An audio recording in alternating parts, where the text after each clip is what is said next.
Hi, I'm Andrew and I'm going to be doing a quick 5-minute talk on 5 species of common ants in the Perth Hills, plus some feral ones at the end.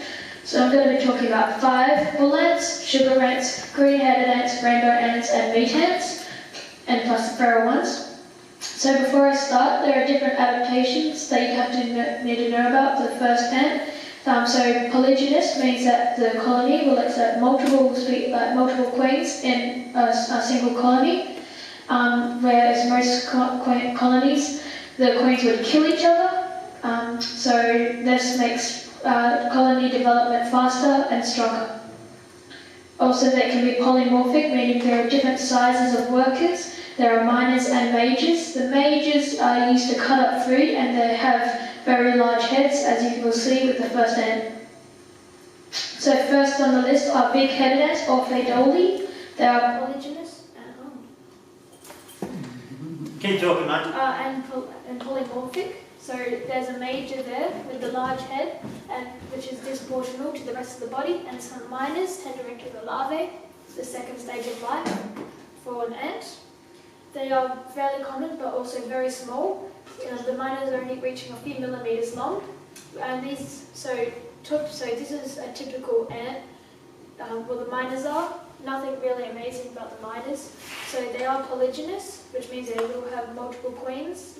Some people, but they aren't highly polygynous. They won't have hundreds of queens, which can happen in some ants. But they will have 3 queens, which is still very large and a lot for an ant.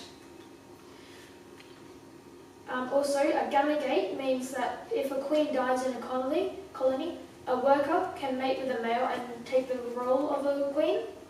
But also, ant colonies can start new colonies like this. So the worker will just be foraging, and then she can find a male, and then she'll just start a new colony, taking the role of the queen. Make it so just a different part, just like a different type of life cycle. Also, semiclaustral means when the queen is raising her first young or breed, she has to feed herself and her breed, which I'll go on later in the life cycle section. So second on the list are green-headed ants, or Rhytidopenera metallica. They sting, so it's not the worst of sting, but it's still unpleasant.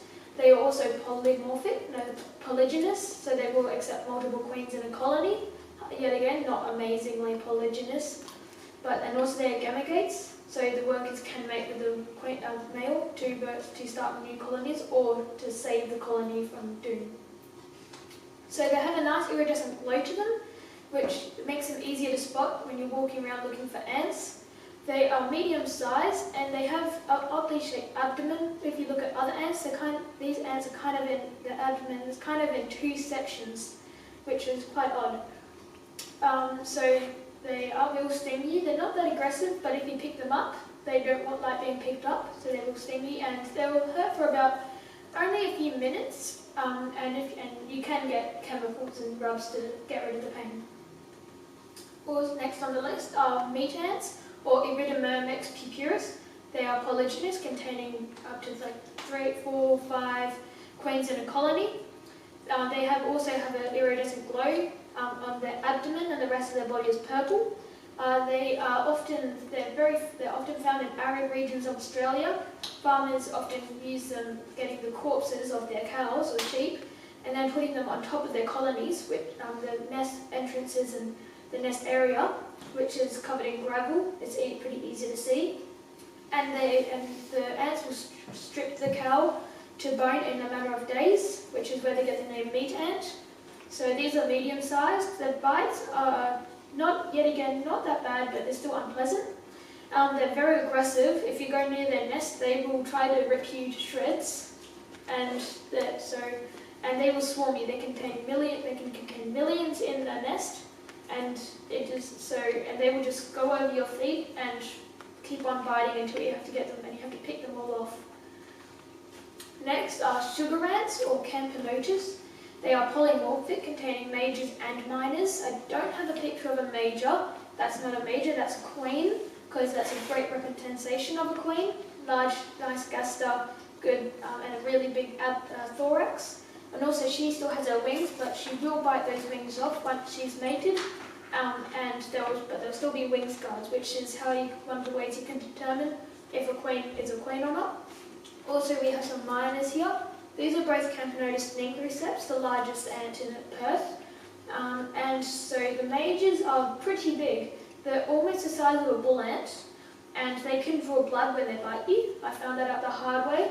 They're not as amazing as the big-headed ants, but they still are easy to see the difference. Also, next on the list are rainbow ants, or Iridomyrmex biconelli. They are related to the meat ants, so both Iridomyrmex, and they are both polygynous. And basically, rainbow ants are just mini meat ants, but they make bigger colonies. And this is just a smidge of the larval chamber, where they're all caring for the larvae.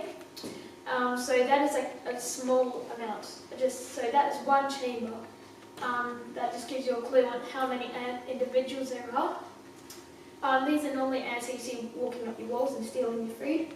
Actually, talking about multiple species when I say rainbow ants, there are also like house ants and all of the other ones that like kind of very similar, but they're very hard to tell the difference. So I'm just kind of grouping them all as rainbow ants because you really need a microscope to tell the difference.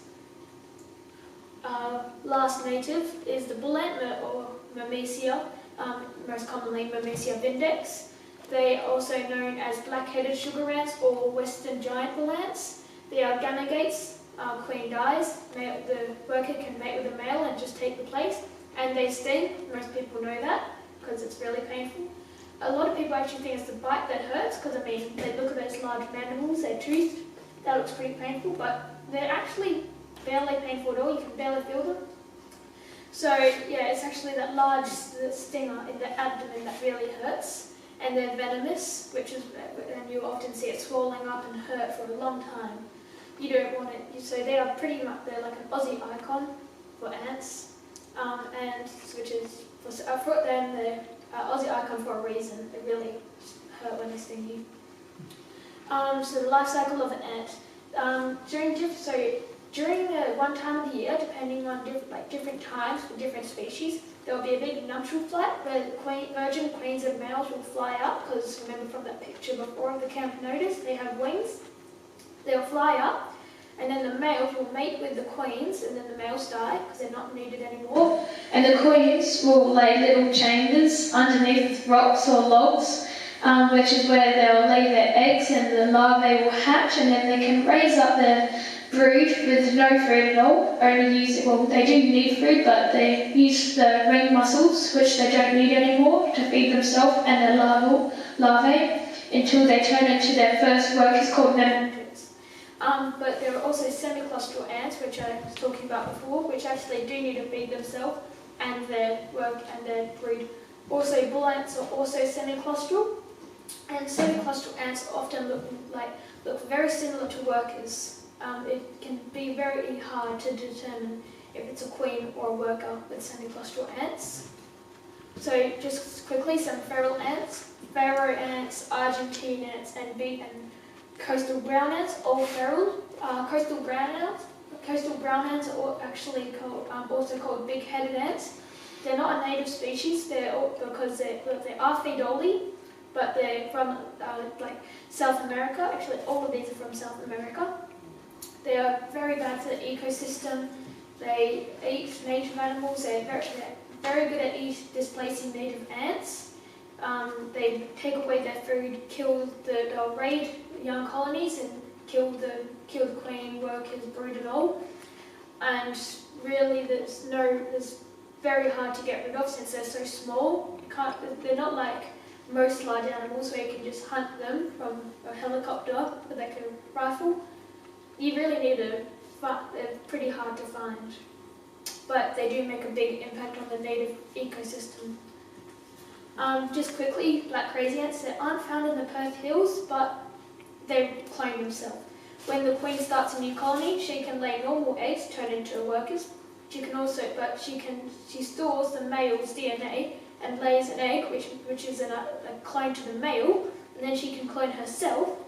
And because they're not related, DNA or genetically, they can mate again and they can produce workers and then clone themselves and the male. So they can last very long times, like a very long lifespan of the colony, and they're a pest in like tropical regions. So it's good luck killing one of these colonies.